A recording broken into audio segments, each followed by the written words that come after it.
તમારા બધાનું સ્વાગત છે અમારી ચેનલ પર। આજે હું તમને સરલા દેવીજીની વાર્તા સંભળાવવા જઈ રહ્યો છું, જેમની ઉંમર 66 વર્ષ હતી અને જે છેલ્લા 5 વર્ષથી પોતાના જ ઘરમાં એકલા મહેમાનની જેમ નહીં, પરંતુ એક મફતની નોકરાણીની જેમ રહી હતી। આ વાર્તા માત્ર એક સાસુબાની ધીરજની નથી, પરંતુ તે સન્માનની છે, જે દરેક મોટા ઘરડાનો અધિકાર હોય છે। આ વાર્તા શરૂ થઈ છે તે દિવસથી, જ્યારે તેમને લાગ્યું કે તેમની સાથે ખૂબ અન્યાય થઈ રહ્યો છે અને હવે પાણી માથા પરથી જઈ ચૂક્યું છે। મારું નામ સરલા દેવી છે। છેલ્લા 5 વર્ષ મારા માટે ખૂબ મુશ્કેલ હતા। આ બધું શરૂ થયું જ્યારે મારા દીકરા રાહુલે પ્રિયા નામની એક છોકરી સાથે લગ્ન કર્યા। જે દિવસથી તે આ ઘરમાં આવી, તેણે મને પોતાની અંગત સેવિકા માની લીધી। ક્યારેક તે કહેતી, સરલાજી, મારા માટે ગરમા ગરમ કોફી બનાવી દો, તો ક્યારેક, સરલાજી જરા આ સફાઈ કરી દેજો। અને જ્યારે તેમના મિત્રો આવતા તો કહેતી, મારા મહેમાનો માટે સરસ જમવાનું બનાવજો।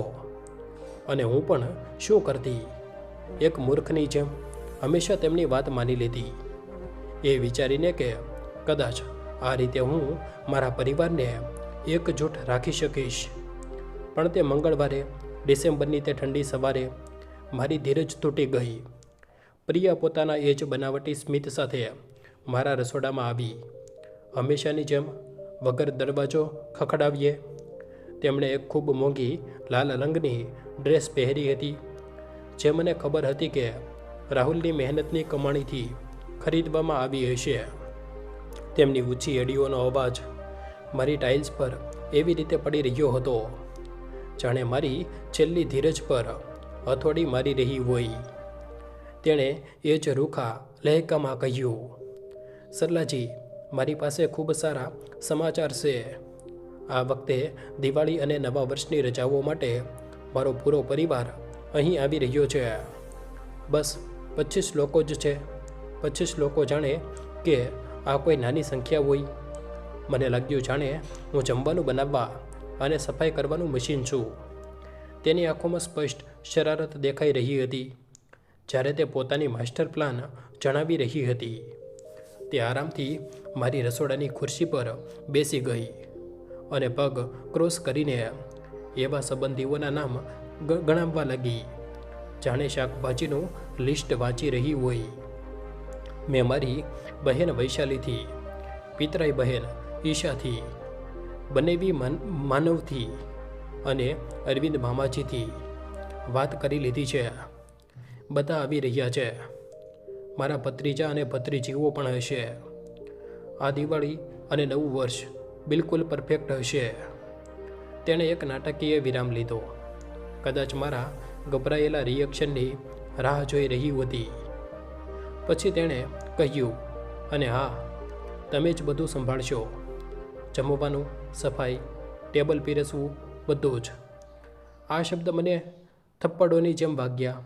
મને યાદ આવ્યું કે કેવી રીતે હું વર્ષોથી તેમના મિત્રો માટે ડિનર બનાવતી રહી અને ક્રેડિટ હંમેશા પ્રિયા લઈ જતી હતી। કેવી રીતે હું તેમની પાર્ટીઓ પછી સફાઈ કરતી હતી, જ્યારે કે તે બપોર સુધી સૂતી રહેતી હતી। મારા જ ઘરમાં મને એક અદૃશ્ય વ્યક્તિ બનાવી દેવામાં આવી હતી। ઓછામાં ઓછું 3 મોટા પકવાન અને તે ચોકલેટ કેક પણ જોઈએ, જે તમે ખૂબ સારું બનાવો છો। અને હા, તમારે પૂરા ઘરને સારી રીતે સજાવવું પડશે। મને આ ઇન્સ્ટાગ્રામ ફોટો માટે એકદમ પરફેક્ટ જોઈએ। તે મારા હા પ્રિયા કહેવાની રાહ જોઈ રહી હતી, પરંતુ આ વખતે કંઈક અલગ થયું। આ વખતે મારી અંદર કંઈક તૂટી ચૂક્યું હતું। મેં એકદમ શાંત થઈને સીધું તેની આંખોમાં જોયું। મેં એ જ શબ્દો ફરીથી કહ્યા, પરફેક્ટ, અને તેનું સ્મિત ફિક્કું પડવા લાગ્યું। આ નવું વર્ષ તમે બધા માટે પરફેક્ટ હશે, કારણ કે હું અહીં નહીં રહું। જે શાંતિ છવાઈ અને ખૂબ ઊંડી હતી। પ્રિયાએ ઘણીવાર પાપણ પડકાવી, જાણે તેને બરાબર સાંભળ્યું ન હોય। તેનું મોઢું થોડું ખુલ્યું, પરંતુ કોઈ શબ્દ ન નીકળ્યો। તેની એડીઓનો અવાજ અચાનક બંધ થઈ ગયો। તેણે લડખાતા અવાજે પૂછ્યું, શું મતલબ, તમે અહીં નહીં રહો? મેં કહ્યું, એ જ જે તમે સાંભળ્યું. હું રજા પર જઈ રહી છું. તમે બધા જાતે જ જમવાનું બનાવો, સફાઈ કરો અને પીરસો. હું તમારી કર્મચારી નથી. તેના ચહેરા પરથી રંગ પૂરી રીતે ઉડી ગયો. 5 વર્ષમાં પ્રિયા પહેલીવાર નિશબ્દ હતી. તેણે હલકાતા કહ્યું કે તેણે બધાને બોલાવી લીધા છે. બધું પ્લાન થઈ ચૂક્યું છે. હું આવું ન કરી શકું. મેં 4 શબ્દ કહ્યા જે રસોડામાં એક બોમ્બની જેમ પડ્યા. આ મારું ઘર છે. પ્રિયાનું મોટું ખુલ્લું રહી ગયું. આઘાતથી ગુસ્સો દેખાવા લાગ્યો. તે ખુરશી પરથી ઉઠીને ઊભી થઈ ગઈ અને ગુસ્સામાં બોલી કે રાહુલ આ બધું સહન નહીં કરે. મેં કહ્યું કે રાહુલને જે વિચારવું હોય તે વિચારે, પણ મારો નિર્ણય થઈ ચૂક્યો છે. તે પળે હું પહેલીવાર પોતાના ઘરની માલકીન અનુભવી રહી હતી. પરંતુ પ્રિયા અને રાહુલને એ ખબર નહોતી કે મારો આ નિર્ણય અચાનક નહોતો. હું મહિનાઓથી આની તૈયારી કરી રહી હતી અને મારી પાસે એવા કારણ હતા જે જલ્દી જ બંનેને નિશબ્દ કરી દેશે. પ્રિયાનો ચહેરો સેકન્ડોમાં ગુસ્સાથી લાલ થઈ ગયો. તે મારી અંગત જગ્યામાં ઘૂસી આવી, જાણે તે હંમેશા મને ડરાવવા માટે કરતી હતી. તેણે ઝેરી અવાજમાં કહ્યું કે તે હંમેશાથી જાણતી હતી કે હું સ્વાર્થી છું, પણ આ તો હદ છે. તેમનો પરિવાર એટલી દૂરથી આવી રહ્યો છે અને હું એક ધૂન માટે તેમનું નવું વર્ષ ખરાબ કરી રહી છું. 5 વર્ષનો દુર્વ્યવહાર, અપમાન અને ભાવાત્મક શોષણ, અને તે આને માત્ર એક ધૂન કહી રહી છે. મારી છાતીમાં ગુસ્સો ઉભરાઈ રહ્યો હતો, પરંતુ હું શાંત રહી. મેં કહ્યું, આ મારી સમસ્યા નથી. તમારે 25 લોકોને મારા ઘરે બોલાવતા પહેલાં મને પૂછવું જોઈતું હતું. આ અમારું ઘર છે. તે પૂરી રીતે ભાન ગુમાવી બેઠી. રાહુલ તમારો દીકરો છે. આ ઘર એક દિવસ અમારું હશે. બસ આ જ સચ્ચાઈ હતી, જે હંમેશા હવામાં મંડરાતી રહેતી હતી, પણ ક્યારેય બોલવામાં નહોતી આવી. પ્રિયા મને પરિવાર નહોતી માનતી. તે મને બસ એક અસ્થાયી અડચણ માનતી હતી, જેને હટાવીને તે મારી વર્ષોની મહેનત અને બલિદાનથી બનાવેલી દરેક વસ્તુની વારસદાર બની જશે. તે જ પળે સામેના દરવાજાથી ચાવીનો અવાજ આવ્યો. રાહુલ ઓફિસેથી પાછો આવી ગયો હતો. પ્રિયા બાળકની જેમ ફરિયાદ કરતા તેની તરફ ભાગી. મેં લિવિંગ રૂમમાંથી તેમના દબાયેલા અવાજો સાંભળ્યા. થોડી મિનિટો પછી તે બંને રસોડામાં આવ્યા. રાહુલ થાકેલો લાગી રહ્યો હતો, પણ ચીડાયેલો પણ હતો. તેની પાછળ પ્રિયા એક પડછાયાની જેમ હતી, હાથ બાંધેલા અને ચહેરા પર વિજયનો ભાવ. તે સ્પષ્ટ રીતે આશા રાખી રહી હતી કે રાહુલ મને ખખડાવશે. રાહુલે એ જ ઉપદેશ ભરેલા લહેકામાં શરૂ કર્યું, જે તેણે લગ્ન પછી અપનાવી લીધો હતો. મોમ, પ્રિયાએ તમારા નિર્ણય વિશે જણાવ્યું. તમને નથી લાગતું કે તમે થોડા વધારે નાટકીય થઈ રહ્યા છો? નાટકીય? મારો પોતાનો દીકરો મને પોતાની પત્નીની નોકરાણી બનાવવાથી ઇનકાર કરવા પર નાટકીય કહી રહ્યો છે. મારા પેટમાં કંઈક ઠંડુ અને સખત અનુભવ થયો. મેં કહ્યું, નહીં રાહુલ, હું નાટક નથી કરી રહી. હું બસ સ્પષ્ટ થઈ રહી છું. રાહુલે કહ્યું કે આ દિવાળી છે, પરિવારનો સમય છે, અને પ્રિયાએ બધાને બોલાવી લીધા છે. હવે અમે રદ ન કરી શકીએ. મેં કહ્યું કે મેં રદ કરવાનું નથી કહ્યું. મેં કહ્યું કે હું અહીં નહીં રહું. પ્રિયા વચ્ચે આવીને ઊભી રહી ગઈ, જાણે એક માનવ દિવાલ. જુઓ, હું શું કહી રહી હતી. આ પૂરી રીતે તર્કહીન થઈ ગઈ છે. મારા સંબંધીઓ શું વિચારશે? મેં શાંતિથી કહ્યું, તેમને સાચું જણાવી દેજે કે તે વગર મને પૂછીએ મને તારી કર્મચારી માની લીધી હતી અને તું ખોટી હતી. રાહુલે ઊંડો શ્વાસ લીધો અને હાથમાં હાથ ફેરવ્યો. મોમ, થોડી સમજદારી બતાવો. તમે જાણો છો કે પ્રિયા એકલા 25 લોકો માટે જમવાનું નથી બનાવી શકતી. અને કેમ નહીં? મેં પૂછ્યું. હું વર્ષોથી તેની પાર્ટીઓ માટે જમવાનું બનાવી રહી છું. હવે તેને શીખવાનો સમય છે. પરંતુ હું કામ કરું છું. પ્રિયાએ વિરોધ કર્યો. હું જમવાનું બનાવવા માટે રજા ન લઈ શકું. મારું કરિયર જરૂરી છે. તેનું કરિયર એક બુટિકમાં પાર્ટ ટાઈમ નોકરી છે. કદાચ રાહુલના કનેક્શનથી મળી હશે, પરંતુ હા, તેનું કરિયર મારા સમય, મારી ઉર્જા અને મારી ગરિમાથી વધારે જરૂરી હતું. મેં સ્મિત કરતાં સૂચન આપ્યું, તો પછી કેટરરને બોલાવી લો. શહેરમાં ખૂબ સારા વિકલ્પો છે. રાહુલ બરાડ્યો. કેટરિંગ પર લાખો રૂપિયા ખર્ચ કરવાથી શું જરૂર છે? જ્યારે તમે તે અચાનક અટકી ગયો. મેં તેના વાક્યને પૂરું કર્યું. જ્યારે હું મફતમાં કરી શકું છું, હંમેશાની જેમ, તે કર્મચારીની જેમ છે. તમે મને સમજો છો? તે બંને ગભરાયેલી નજરો બદલવા લાગ્યા. હું જોઈ શકતી હતી કે તેમના મગજમાં મને મનાવવાની કોઈ રીત શોધવામાં આવી રહી હતી. જુઓ મોમ, મને ખબર છે કે તમે હાલમાં થોડા વધારે સંવેદનશીલ થઈ ગયા છો. કદાચ થોડા હોર્મોનલ ફેરફાર થઈ રહ્યા છે.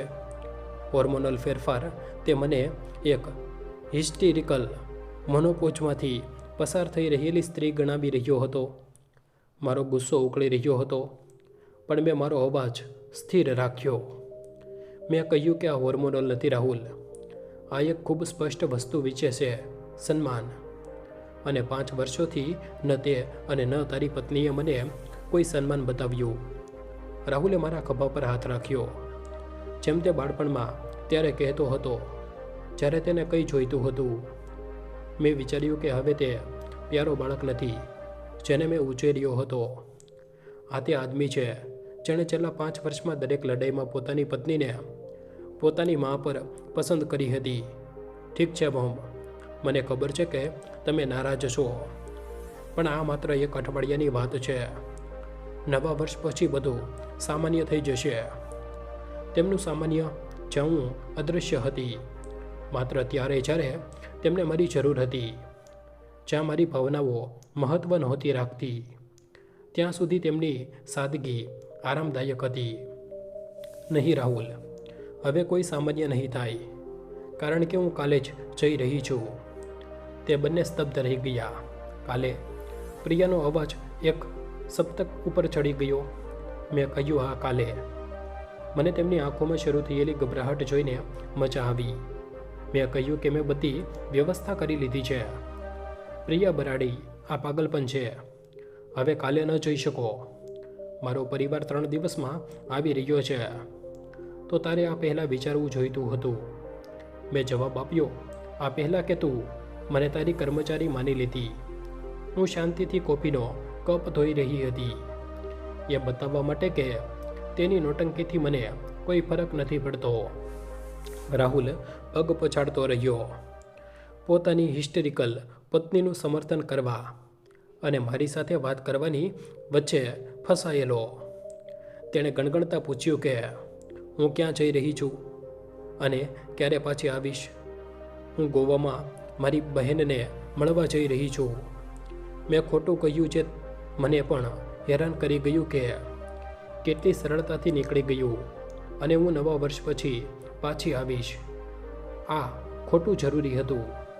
તેઓ મારા અસલી પ્લાન્સ અત્યારે નહોતા જાણી શકતા. પ્રિયા હાંફતા બોલી કે તેણે બધાને જણાવી દીધું છે. મામાજીએ તો બેંગલુરુથી ફ્લાઇટ ટિકિટ પણ બુક કરાવી દીધી છે. મેં કહ્યું, આ તેમની સમસ્યાઓ છે, મારી નહીં. મેં જોયું કે પ્રિયાના ચહેરા પરથી ગુસ્સો જઈ રહ્યો હતો અને તેની જગ્યા લાચારી લઈ રહી હતી. તેની સજેલી આંગળીઓ માર્બલ કાઉન્ટર ટોપનો કસકે પકડી રહી હતી. સરલાજી, તેનો અવાજ અચાનક મધ જેવો થઈ ગયો. તમે તો મારી બીજી માં જેવા છો. તમે અમારા માટે કેટલા જરૂરી છો. તમે અમને આમ છોડીને ન જઈ શકો. આ રહી ટેક્ટિકમાં બદલાવ, ગુસ્સાથી ભાવાત્મક ફેરફાર. મેં આ નાટક ઘણીવાર જોયું હતું, પણ હવે આ મારા પર કામ નહોતું કરતું. મેં કહ્યું, જો તું મને સાચે માં માનતી તો મારી સાથે નોકરાણી જેવો વ્યવહાર ન કરતી. હું તમારી સાથે નોકરાણી જેવો વ્યવહાર નથી કરતી. તે બોલી, મને તો બસ લાગ્યું કે તમને પરિવાર માટે જમવાનું બનાવવું સારું લાગે છે. મને લાગ્યું કે તમને ઉપયોગી અનુભવવું પસંદ છે. ઉપયોગી? આ શબ્દ મને ખંજરની જેમ વાગ્યો. 5 વર્ષ સુધી મેં માન્યું હતું કે ઉપયોગી થવું જ શાંતિ જાળવવી રાખવાની મારી રીત છે, મારા દીકરાની જિંદગીમાં મારી જગ્યા સુરક્ષિત રાખવાની. પરંતુ હવે હું સમજી ગઈ હતી કે ઉપયોગી થવાથી હું પોતાના જ ઘરમાં માત્ર એક પડછાયો બની ગઈ હતી. મેં કહ્યું, તું સાચું કહી રહી છો પ્રિયા, મને ઉપયોગી અનુભવવું સારું લાગે છે. એટલે જ હું વર્ષોમાં પહેલીવાર પોતાના માટે ઉપયોગી થવા જઈ રહી છું. રાહુલે વચ્ચે દખલ આપી. તેના ચહેરા પર સ્પષ્ટ હતાશા હતી. મમ, આ ઠીક નથી. તમે જાણો છો કે અમારી પાસે 25 લોકો માટે કેટરરને આપવા માટે પૈસા નથી. નવા એપાર્ટમેન્ટના ડિપોઝિટે અમારી બધી બચત ખતમ કરી દીધી છે. એક નવું એપાર્ટમેન્ટ, આ હું પહેલીવાર સાંભળી રહી હતી. મારા અવાજમાં એક ખતરનાક જિજ્ઞાસા હતી. કયું નવું એપાર્ટમેન્ટ? પ્રિયા અને રાહુલે એક દોષી નજરની આપેલ કરી. રાહુલે પોતાના બૂટ જોતા કહ્યું કે તેઓ રજાઓ પછી જણાવવાના હતા. તેમને શહેરની વચ્ચે એક શાનદાર જગ્યા મળી ગઈ છે. 3 બેડરૂમ, જીમ પણ છે. મેં કહ્યું, મોંઘું હશે. હા, પરંતુ આ રોકાણ લાયક છે, તેમણે કહ્યું. અને ચિંતા ન કરો, તેઓ વધારે દૂર નથી જઈ રહ્યા. બસ 30 મિનિટના અંતરે. 30 મિનિટ એટલી નજીક કે મારા ઘરને પોતાનો અંગત સ્ટોર જણાવી શકે, પરંતુ એટલી દૂર કે તેમને પોતાની પ્રાઇવેસી મળી જાય. કેટલું સુવિધાજનક, મેં પૂછ્યું. અને તમે આના માટે પૈસા કેવી રીતે ચૂકવવાનું વિચારી રહી છો? મને પહેલેથી જ શંકા હતી. પ્રિયાનો ચહેરો અચાનક એવી રીતે ચમકી ઉઠ્યો જાણે તેને બધી સમસ્યાનો ઉકેલ મળી ગયો હોય. એટલે જ તો આ દિવાળી પરફેક્ટ હોવી જરૂરી છે. મારા અરવિંદ મામાજી ખૂબ ઉદાર છે. જ્યારે તેઓ પ્રભાવિત થાય છે અને મારા બનેવી માનવ જે રિયલ એસ્ટેટમાં છે, તેમની પાસે સારા સંપર્કો છે. જો બધું સારું રહ્યું તો તેઓ રાહુલના કારોબારમાં અમારી મદદ કરી શકે છે. અસલી કારણ સામે આવી ગયું હતું. આ ભવ્ય ઉત્સવ પરિવાર કે પરંપરા માટે નહીં, આ પૈસા માટે હતો. અમીર સંબંધીઓને પ્રભાવિત કરીને આર્થિક લાભ લેવા માટે, અને હું તેમના હેરફેરની યોજનાનો આધાર હતી. મેં કહ્યું, મને સમજાઈ ગયું. તો તમારે પોતાની અમીર રિશ્તેદારીને પ્રભાવિત કરવા માટે આ તહેવાર પરફેક્ટ જોઈએ. બરાબર. આ જ પ્રિયાએ રાહતનો શ્વાસ લીધો. મને ખબર હતી કે તમે સમજી જશો. તમે ખૂબ સમજદાર છો સરલાજી. તમે હંમેશા જાણો છો કે સાચું કામ શું છે. 5 વર્ષો સુધી સાચું કામ મારી સુવિધા, મારી ગરિમાનો ત્યાગ કરવો રહ્યું હતું, જેથી તેમની જિંદગી સરળ થઈ શકે. પરંતુ હવે મારા માટે સાચા કામની વ્યાખ્યા બદલાઈ ચૂકી હતી. મેં કહ્યું, તું સાચું કહી રહી છો પ્રિયા. હું જાણું છું કે સાચું કામ શું છે. એટલે જ મારો નિર્ણય અટલ છે. હું કાલે જઈ રહી છું. તેમના ચહેરા પરથી આશા એવી રીતે ગાયબ થઈ ગઈ જાણે પાણી પડી ગયું હોય. પ્રિયા ગભરાહટની અણી પર પહોંચી ગઈ.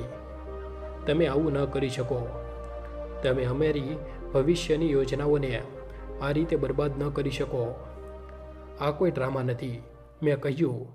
આ એક સમજી વિચારીને લીધેલો નિર્ણય છે. મેં કહ્યું કે જ્યારે તેમનો પરિવાર આવશે અને જોશે કે ન કોઈ યજમાન છે, ન કોઈ જમવાનું, તો તેઓ વિચારશે કે તેમની ભત્રીજીએ તેમને બોલાવ્યા તો ખરા, પરંતુ જાતે યજમાની કરવાની ક્ષમતા નહોતી રાખતી, અને તેઓ સાચા હશે. રાહુલ નજીક આવીને વિનંતી કરી, મોમ પ્લીઝ, જો તમને સાચે રજા જોઈએ તો અમે આને નવા વર્ષ પછી કરી શકીએ છીએ. અમે તમારી યાત્રા, હોટલ બધું ચૂકવી દઈશું. ક્યાં પૈસાથી? મેં વિચાર્યું જ્યારે તેમણે હમણાં કહ્યું કે એપાર્ટમેન્ટના ડિપોઝિટે તેમની બચત ખતમ કરી દીધી છે, પરંતુ હવે આ પેશકશ 5 વર્ષ મોડી આવી હતી. મારી પેશકશ લલચામણી છે રાહુલ, મેં કહ્યું, પરંતુ મારો નિર્ણય થઈ ચૂક્યો છે. આ ભાવનાત્મક બ્લેકમેલ છે. પ્રિયા આખરે ફૂટી પડી. તમે અમારી પરિસ્થિતિનો ફાયદો ઉઠાવી રહી છો. ભાવાત્મક બ્લેકમેલ. આ શબ્દ હવામાં લટકેલા રહ્યા, જાણે એક અજાણતામાં કરવામાં આવેલું કબૂલાતનામું. જો હું મફતની કર્મચારી બનવાની ના પાડીને ભાવાત્મક બ્લેકમેલ કરી રહી હતી, તો તેઓ 5 વર્ષથી શું કરી રહ્યા હતા? મેં કહ્યું, તને ખબર છે ભાવાત્મક બ્લેકમેલ શું હોય છે? પ્રિયા, આ મને દરેક વખતે ત્યારે દોષી અનુભવ કરાવવું છે જ્યારે તું તારા મિત્રો માટે જમવાનું નથી બનાવવા માંગતી. આ મને ત્યારે કહેવું છે કે એક સારી સાસુમાં હંમેશા પરિવારને પહેલાં રાખે છે, જ્યારે હું તારી પાર્ટીઓ પછી સફાઈ કરવાની ના પાડી દઉં છું. આ માની લેવું છે મારી યોજનાઓનું કોઈ મૂલ્ય નથી, કારણ કે હું નિવૃત્ત છું અને મારી પાસે કરવા માટે કંઈ સારું નથી. દરેક શબ્દ એક ગોળી હતો જે પોતાના નિશાના પર વાગી. તે બંને થોડા ડરી ગયા, કારણ કે તેઓ જાણતા હતા કે આ સાચું હતું. તે રાત્રે જ્યારે પ્રિયા અને રાહુલ લિવિંગ રૂમમાં હતાશ ગણગણાટમાં દલીલ કરી રહ્યા હતા, મેં પોતાને મારા રૂમમાં બંધ કરી લીધી અને મારું લેપટોપ કાઢ્યું. હવે મારા પ્લાનનો બીજો તબક્કો શરૂ કરવાનો સમય હતો. એક યોજના જે મહિનાઓથી પાકી રહી હતી, જ્યારથી મેં પ્રિયા વિશે કંઈક એવું શોધ્યું હતું જેણે મારા પૂરા દૃષ્ટિકોણને બદલી દીધો હતો. 3 મહિના પહેલાં રાહુલની ઓફિસની સફાઈ કરતાં મને તેના કાગળિયા વચ્ચે એક ભૂલાયેલું ફોલ્ડર મળ્યું. તેમાં બેંક સ્ટેટમેન્ટ, પ્રિન્ટેડ ઇમેલ્સ અને કાનૂની દસ્તાવેજ હતા. મને લાગ્યું કે આ ઓફિસનું કામ હશે, પરંતુ મારી નજર પ્રિયાના નામ પર પડી, જે તે લેવડ દેવડમાં વારંવાર આવી રહ્યું હતું, જેને હું સમજી નહોતી શકતી. તે રાત્રે તેમના સૂતા પછી હું ઓફિસમાં પાછી ગઈ અને બધું બારીકાઈથી જોયું. જે મને મળ્યું તેણે મને અંદર સુધી ધ્રુજાવી દીધી. પ્રિયા રાહુલના નામ પર ક્રેડિટ કાર્ડ વાપરી રહી હતી, જેના વિશે તેને ખબર પણ નહોતી. તે ઘરને ગીરવી રાખીને પર્સનલ લોન લઈ ચૂકી હતી અને લક્ઝરી સ્ટોર પર આંધળી ખરીદી કરી રહી હતી, જેનાથી 40 લાખ રૂપિયાથી વધારેનું દેવું ચડી ગયું હતું. પરંતુ બસ આટલું જ નહોતું. મને એવા ઈમેલ પણ મળ્યા જ્યાં પ્રિયા પોતાની મિત્રો સાથે ચર્ચા કરી રહી હતી કે રાહુલને કેવી રીતે સંભાળવાનો છે, જેથી તે તેની ખર્ચાળ આદતોને ન જાણી શકે. અને સૌથી ડરામણી વાત, એક મેસેજ થ્રેડ જ્યાં તે રાહુલને ઘર વેચીને તેમના ભવિષ્યમાં રોકાણ કરવા માટે મનાવવાની યોજના બનાવી રહી હતી. મારું ઘર છે, ઘરમાં હું 30 વર્ષથી રહી હતી. મારી મહેનત, મારી બચતથી બનાવેલું ઘર. પ્રિયા તેને વેચીને પોતાની ખરીદીનું દેવું ચૂકવવા માંગતી હતી. તે રાત્રે હું સૂઈ ન શકી. હું સવાર સુધી જાગતી રહી, આ દગાને, આ હેરફેરને પ્રોસેસ કરતી રહી. પરંતુ તબાહીની સાથે કંઈક બીજું પણ વધ્યું. એક ઠંડો, ગણતરીબાજ સંકલ્પ પોતાને બચાવવાનો. બીજા દિવસે મેં મારી ચૂપચાપ તપાસ શરૂ કરી. મેં એક ખાનગી જાસૂસ રાખ્યો, જેને મારા વકીલે વર્ષો પહેલાં સૂચવ્યો હતો. અમે પ્રિયાની બધી આર્થિક ગતિવિધિઓને ટ્રેક કરી. જે અમે શોધ્યું તે મારી કલ્પનાથી પણ ખરાબ હતું. તે માત્ર એક ખર્ચાળ નહોતી, પરંતુ પોતાની નોકરી વિશે પણ ખોટું બોલી રહી હતી. બુટીકમાં તેનું મહત્વપૂર્ણ કરિયર માત્ર લઘુત્તમ વેતનવાળી પાર્ટ ટાઈમ નોકરી હતી, પરંતુ તે રાહુલને કહેતી હતી કે તે તેનાથી 3 ગણું વધારે કમાય છે. તેના વ્યક્તિગત ખર્ચાઓ માટે એક્સ્ટ્રા પૈસા ક્યાંથી આવતા હતા? ગુપ્ત ક્રેડિટ કાર્ડથી. અને પણ હતું.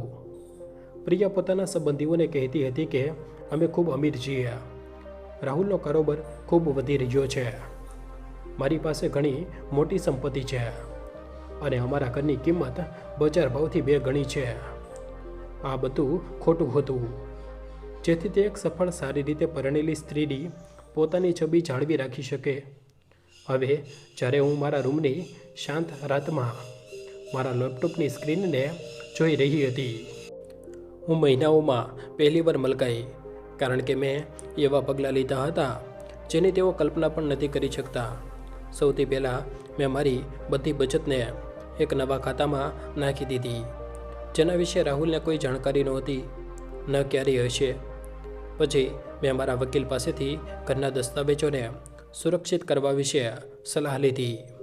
ખબર પડી કે કાનૂની રીતે ખૂબ અસરકારક રીતો હતી, જેનાથી તે ખાતરી કરી શકતી હતી કે કોઈ મને આ વેચવા માટે મજબૂર ન કરી શકે.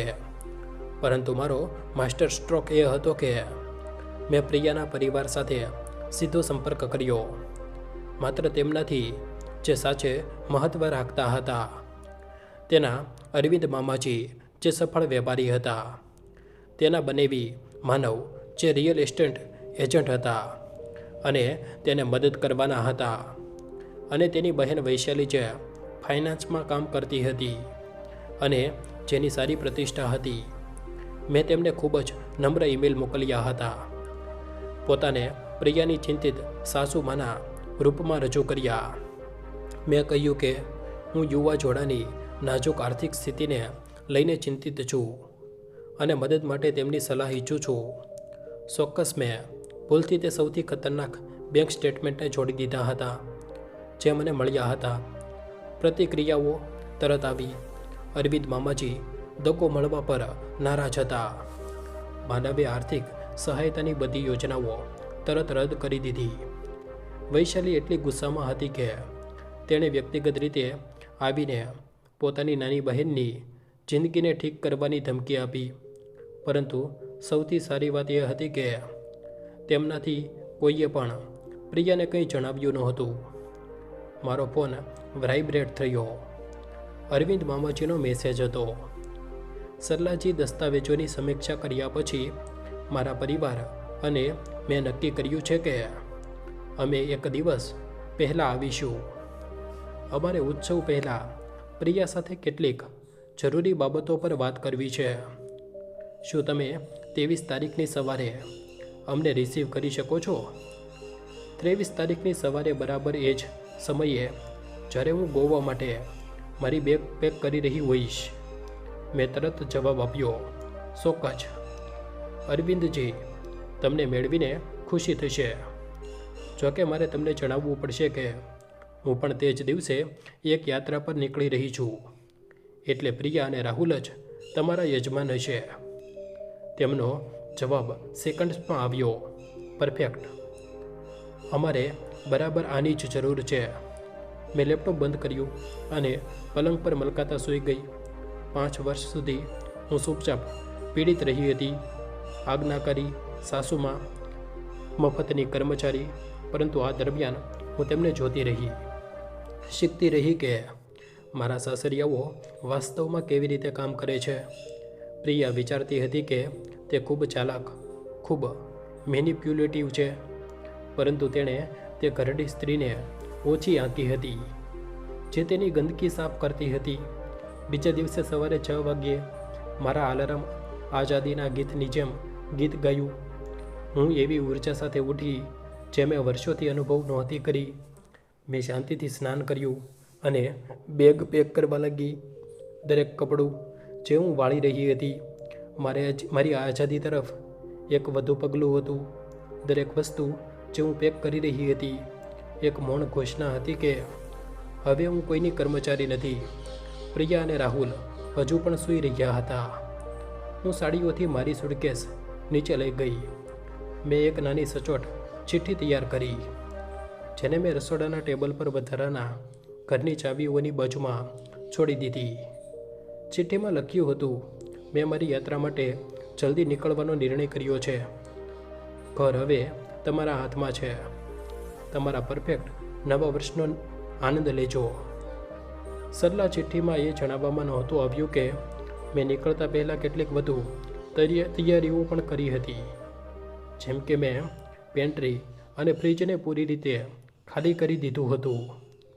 છેવટે જો તેઓ 25 લોકોની યજમાની કરી રહ્યા છે તો તેમને જમવાનું ખરીદવાની જવાબદારી લેતા શીખવું પડશે.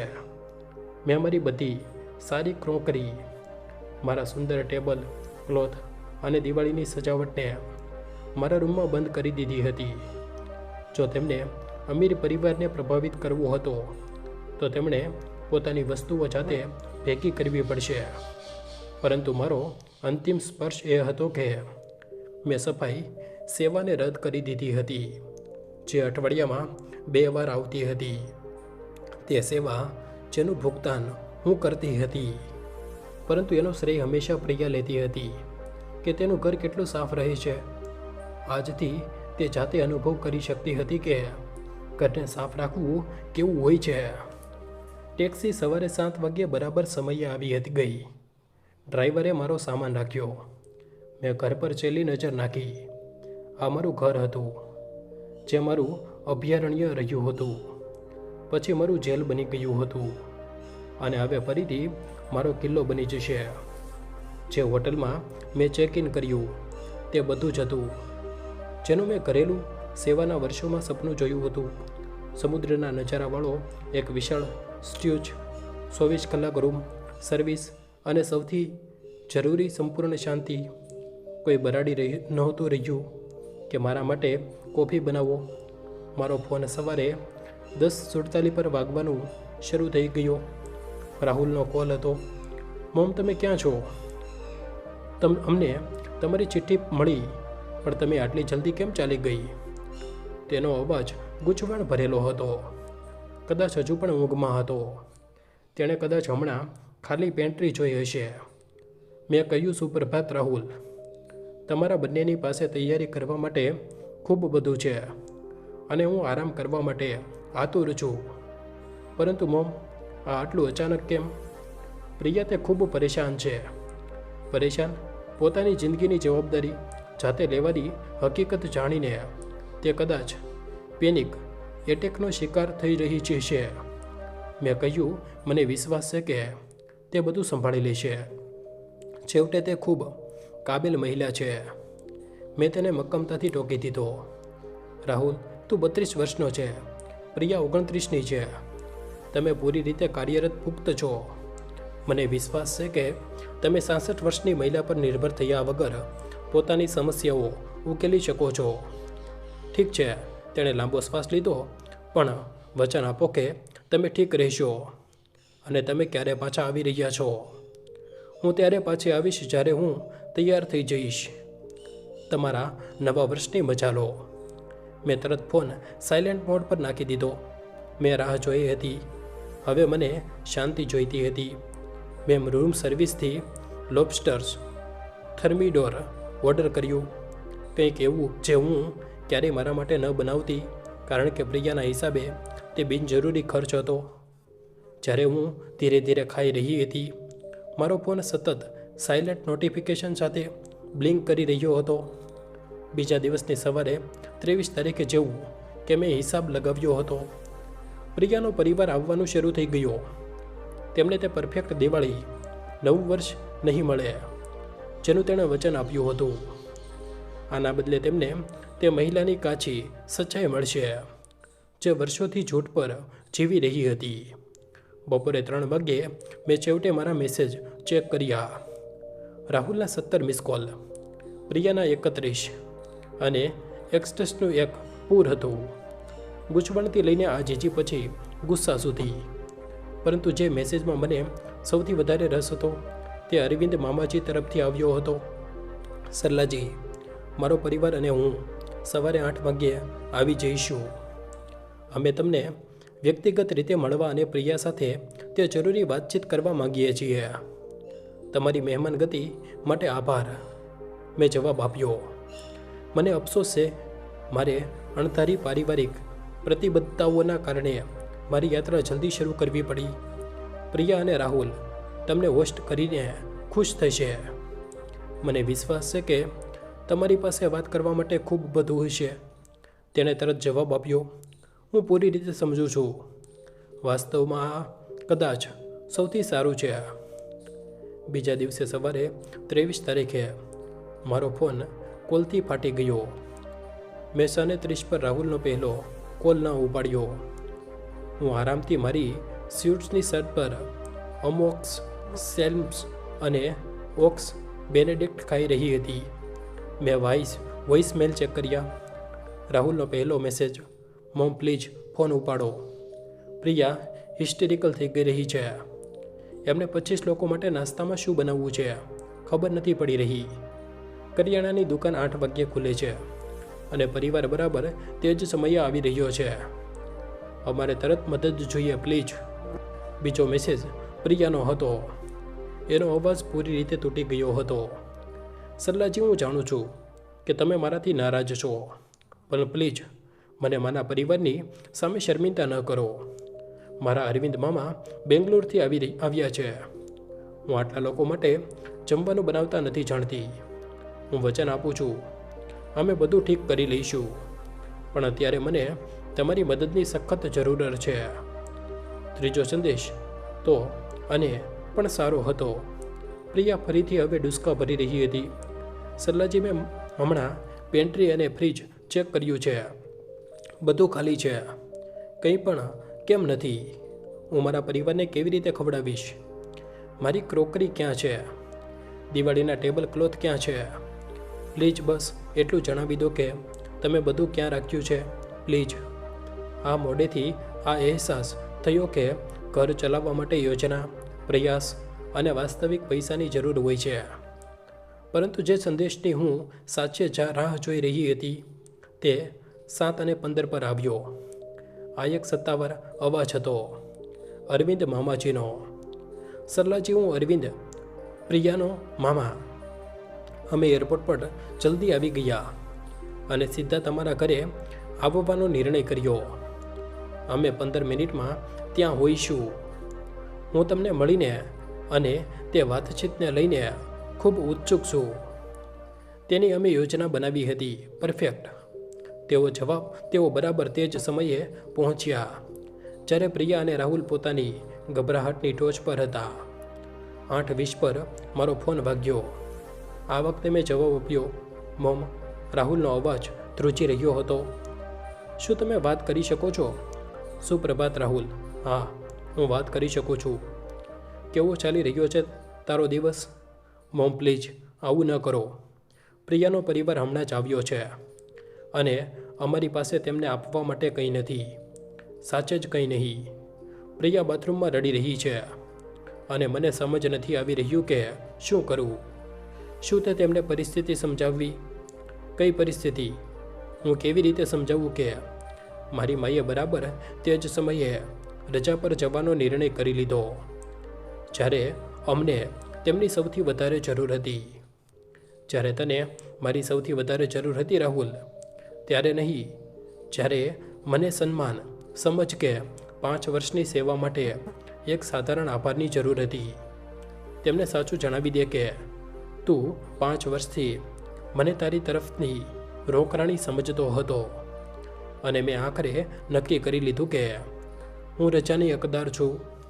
મેં બેકગ્રાઉન્ડમાં અવાજો સાંભળ્યા. કદાચ અરવિંદ મામાજી કઠોરતાથી પૂછી રહ્યા હશે કે મુખ્ય યજમાન ક્યાં છે? રાહુલનો અવાજ નાનો થઈ ગયો. મોમ, પ્રિયાના મામા તમારી સાથે વાત કરવા માગે છે. તે કહી રહ્યા છે કે તેમને સમજવું છે કે શું થઈ રહ્યું છે. મને તેમની સાથે વાત કરવી સારી લાગશે, પણ હું રજા પર છું. તેમને જણાવી દે કે પ્રિયા બધું સારી રીતે સમજાવી શકે છે. છેવટે આ સભા તેણે જ આયોજિત કરી હતી. Please mom, bus 5 minute. તે ખૂબ ભ્રમિત છે અને થોડા નારાજ પણ. મને લાગે છે કે તે અમારી મદદ કરી શકે છે. મદદ? ફરીથી આ બધું તેમની મદદ કરવા વિશે હતું. આ ક્યારેય મારા વિશે નહોતું. મેં કહ્યું, રાહુલ, મને ધ્યાનથી સાંભળ. 5 વર્ષ સુધી જ્યારે પણ તને કંઈ જોઈતું હતું હું ત્યાં હતી. જ્યારે પણ પ્રિયા કોઈને પ્રભાવિત કરવા માંગતી હતી મેં કામ કર્યું. જ્યારે પણ તને સમસ્યા થતી હતી હું ઉકેલ હતી. આજે અડધી સદીમાં પહેલીવાર તારે તારી સમસ્યાઓ જાતે ઉકેલવી પડશે અને આ મારી જવાબદારી નથી, પરંતુ આ મારો પરિવાર છે. તેણે આખરે બરાડીને કહ્યું. મેં ફોન કાપી નાખ્યો. આ વખતે મેં ફોન પૂરી રીતે બંધ કરી દીધો. હવે આગલા તબક્કાનો સમય હતો. હું હોટલના બિઝનેસ સેન્ટરમાં ગઈ. મેં કોમ્પ્યુટર ખોલ્યું અને મારું ઈમેલ ચેક કર્યું. પ્રિયાના પરિવારથી ઘણા નવા સંદેશ આવ્યા હતા. વૈશાલીનો સંદેશ.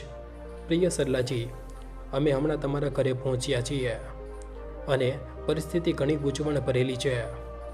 પ્રિયાએ કહ્યું કે તમે કોઈ આપાત સ્થિતિના કારણે નીકળ્યા છો, પરંતુ અમને સમજ નથી આવી રહ્યું કે ઘર આટલું ખાલું કેમ લાગી રહ્યું છે. ન જમવાનું છે ન સજાવટ, અને સાચું કહું તો પ્રિયાનું વર્તન ખૂબ વિચિત્ર છે. શું આપણે ફોન પર વાત કરી શકીએ છીએ? અરવિંદ મામાજીનો સંદેશ અને પણ ગંભીર હતો. સરલાજી, હું સન્માન કરું છું કે તમારે કોઈ આપાત સ્થિતિ માટે યાત્રા કરવી પડી, પરંતુ મારે સમજવાની જરૂર છે કે આ ઘરમાં શું થઈ રહ્યું છે. પ્રિયા એ પણ નથી જણાવી શકી રહી હતી કે તેણે જે જમવાનું વચન આપ્યું હતું તે ક્યાં છે, કે તે કેમ નથી જાણતી હતી કે તમે જઈ રહ્યા છો. આ તો પારિવારિક તસવીર સાથે બિલકુલ મેળ નથી ખાતું જે તેણે અમને બતાવી હતી. મહેરબાની કરીને મારો તરત સંપર્ક કરો. પરફેક્ટ. બરાબર, આની જ મને રાહ હતી. મેં બંનેને એક સાવધાનીથી લખેલો સંદેશ મોકલ્યો. પ્રિય અરવિંદજી અને વૈશાલીજી, મને આ ભ્રમ માટે ઊંડો અફસોસ છે. મારે કેટલીક એવી પરિસ્થિતિઓના કારણે મારી યાત્રા જલ્દી શરૂ કરવા માટે મજબૂર થવું પડ્યું, જેના પર હું ઈમેલ પર ચર્ચા નથી કરવા માંગતી. જોકે મને લાગે છે કે કોઈ પણ દિવાળી કે નવા વર્ષની યોજનાને ચાલુ રાખતા પહેલાં તમારા માટે પ્રિયા અને રાહુલની વાસ્તવિક સ્થિતિને સમજવી જરૂરી છે. જે દસ્તાવેજ મેં તમને મોકલ્યા હતા તે આર્થિક વાસ્તવિકતાનો માત્ર એક હિસ્સો દર્શાવે છે. જો તમે સાચે પ્રિયાની મદદ કરવા માંગો છો તો મારું સૂચન છે કે તમે તેની ખર્ચ કરવાની આદતો અને પારિવારિક સમર્થન વિશે, તેની અવાસ્તવિક અપેક્ષાઓ વિશે તેની સાથે ખૂબ ખુલીને વાત કરો. આભાર સહ, સરલા. મેં સંદેશ મોકલ્યો અને રાહ જોઈ. મારે વધારે વાર રાહ ન જોવી પડી. 20 મિનિટ પછી મારા હોટલના રૂમનો ફોન વાગ્યો. આ રિસેપ્શનની હતો. એક મિસ્ટર અરવિંદનો urgent long distance call. Arvind મામાજીનો અવાજ તણાવપૂર્ણ પરંતુ નિયંત્રિત હતો. સરલાજી, મારો ફોન ઉપાડવા માટે આભાર. મારે મારી ભત્રીજી વિશે કેટલીક સીધા સવાલ પૂછવાની જરૂર છે. ચોક્કસ અરવિંદજી, હું સાંભળી રહી છું.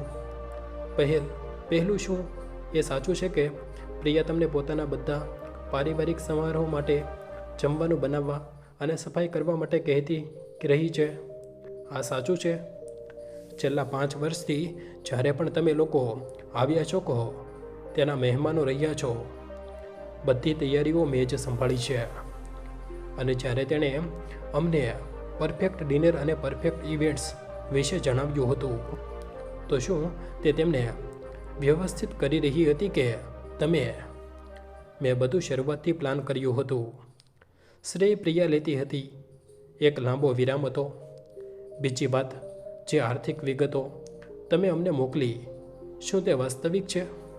પૂરી રીતે વાસ્તવિક?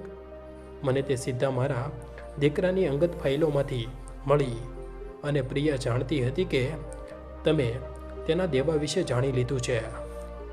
આજ સુધી તેને કોઈ અંદાજ નહોતો કે મને તેની ગુપ્ત ખરીદી કે તેની આવક વિશે ખોટા વિશે ખબર છે. મને સમજાઈ ગયું. તેમનો અવાજ બરફ જેવો થઈ ગયો. એક વધુ સવાલ, તમે બરાબર આ જ પળે છોડવાનો નિર્ણય કેમ લીધો? કારણ કે હું મારા જ ઘરમાં એક ઘરેલું નોકરાણીની જેમ વ્યવહાર કરવામાં આવવાથી થાકી ગઈ હતી. પ્રિયાએ માની લીધું હતું કે હું 25 લોકો માટે જમવાનું બનાવીશ, વગર એ પૂછીએ કે શું હું ઉપલબ્ધ કે ઈચ્છુક છું. જે શાંતિ, જે સવાઈ તે લાંબી અને તણાવપૂર્ણ હતી. આખરે અરવિંદ મામાજીએ નિરાશા અને સંયમિત ગુસ્સાથી કહ્યું, સરલાજી, મારો પરિવાર તમારી પાસે માફી માંગે છે. પ્રિયા અમારી સાથે વર્ષોથી ખોટું બોલી રહી હતી. તેણે તમને એક સમૃદ્ધ પરિવારના રૂપમાં ચરિત્ર કર્યા, જ્યાં તે પરફેક્ટ ઓર્ગેનાઇઝર હતી. તેણે તમારી પાસે રાહુલના કારોબારને વધારવા માટે આર્થિક મદદ માગી, જ્યારે દેખીતી રીતે તે પૈસા તેની ખર્ચાળ ખરીદીના દેવા ચૂકવવા માટે હતા. મને ડર છે કે આવું જ છે, અને અમે મૂર્ખોની જેમ મદદ કરવા તૈયાર હતા, કારણ કે અમને લાગ્યું કે તેણે પોતાને જવાબદાર અને સફળ સાબિત કરી હતી, જ્યારે વાસ્તવિકતામાં તમે જ બધું ચલાવી રહ્યા હતા અને તે ક્રેડિટ લઈ રહી હતી.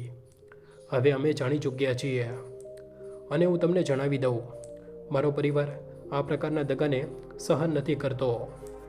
પ્રિયાને કેટલાક ખૂબ ગંભીર સ્પષ્ટીકરણ આપવા પડશે. મેં સૂચન આપ્યું, અરવિંદજી, જો હું કંઈક સૂચવી શકું તો. મને લાગે છે કે પ્રિયા માટે પોતાના નિર્ણયોના પ્રાકૃતિક પરિણામોનો સામનો કરવો ફાયદાકારક હશે. તે વિશેષાધિકારના પરપોટામાં જીવી રહી છે, જ્યાં બીજાઓએ તેની સમસ્યાઓને ઉકેલી છે. કદાચ આ તેના માટે સાચે સ્વતંત્ર થવાનું શીખવાનો સમય છે. હું પૂરી રીતે સહમત છું. વાસ્તવમાં મારી પાસે તેના માટે કેટલાક સમાચાર છે જે તેના દૃષ્ટિકોણને પૂરી રીતે બદલી દેશે. જે આર્થિક સમર્થનની તે પરિવારની આશા રાખી રહી હતી, તે પૂરી રીતે તેની આર્થિક જવાબદારી અને પારદર્શિકતા પર નિર્ભર હતું. આ દસ્તાવેજ અને હાલની સ્થિતિને જોયા પછી હું તમને ખાતરી આપી શકું છું કે કોઈ સમર્થન નહીં મળે. હું સમજું છું, મેં કહ્યું, પરંતુ અને પણ છે. મારા બનેવી માનવ જે રિયલ એસ્ટેટ કનેક્શન સાથે તેમની મદદ કરવાના હતા, પણ ખૂબ નારાજ છે. દેખીતી રીતે પ્રિયાએ તેમને રોકાણ માટે કેટલીક સંપત્તિઓનું મૂલ્યાંકન કરવા માટે કહ્યું હતું, જેમાં તે ઘર પણ સામેલ હતું જ્યાં તમે રહો છો. આ મારા માટે નવી જાણકારી હતી. મને આ ખબર નહોતી. માનવ ખૂબ નારાજ છે. તેમણે ખોટી જાણકારીના આધારે સમય અને સંસાધન લગાવ્યા. તેમણે પૂરી રીતે ચેતરાયેલું અનુભવ થઈ રહ્યું છે, જે મને મારા મુખ્ય મુદ્દા પર લાવે છે. અરવિંદ મામાજીએ કહ્યું, મારા પરિવારે નક્કી કર્યું છે કે આ પરફેક્ટ નવું વર્ષ હવે એક પારિવારિક હસ્તક્ષેપ બનવા જઈ રહ્યું છે. પ્રિયાને દરેક જૂઠ, દરેક દગા, દરેક હેરફેરનો હિસાબ આપવો પડશે. એક પારિવારિક હસ્તક્ષેપ. આ તો મારી યોજનાથી પણ સારું હતું. અને શું તે જાણે છે? અત્યારે નહીં, પરંતુ તે જલ્દી જ જાણવાની છે.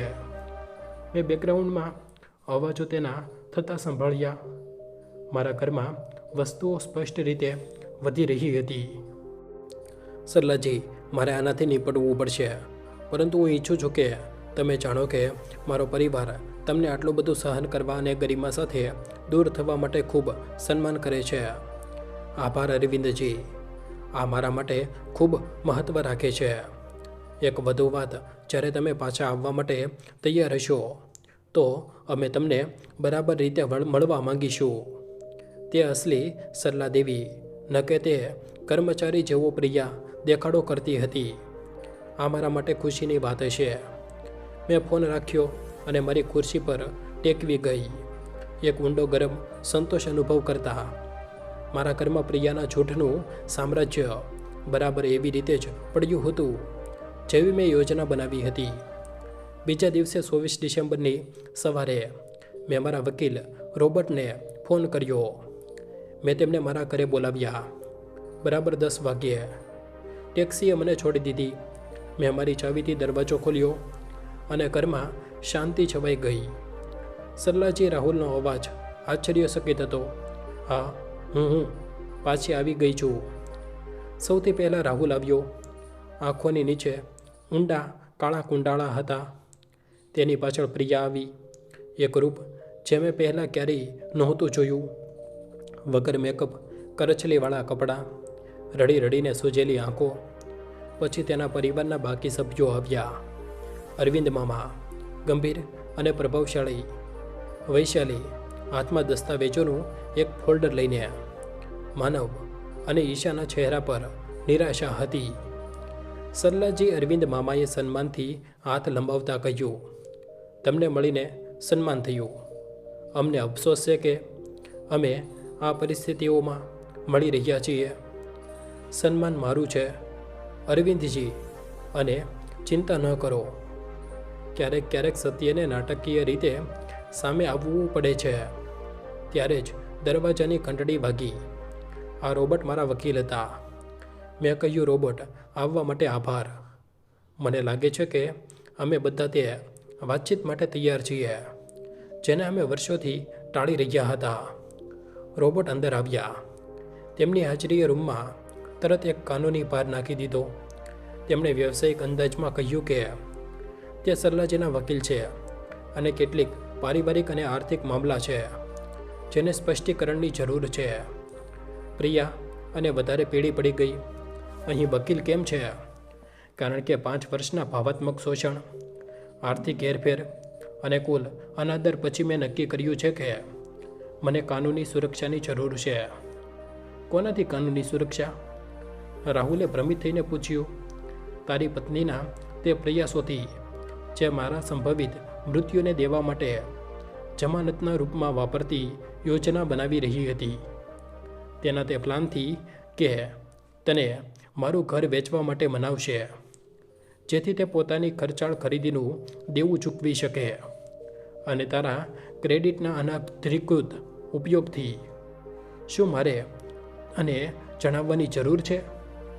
શાંતિ સંપૂર્ણ હતી.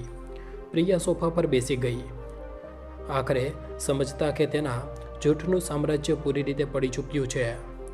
મેં રોબોટને કહ્યું, શું આપણે આગળ વધીએ? ચોક્કસ. સૌથી પહેલાં વસિયતમાં ફેરફાર.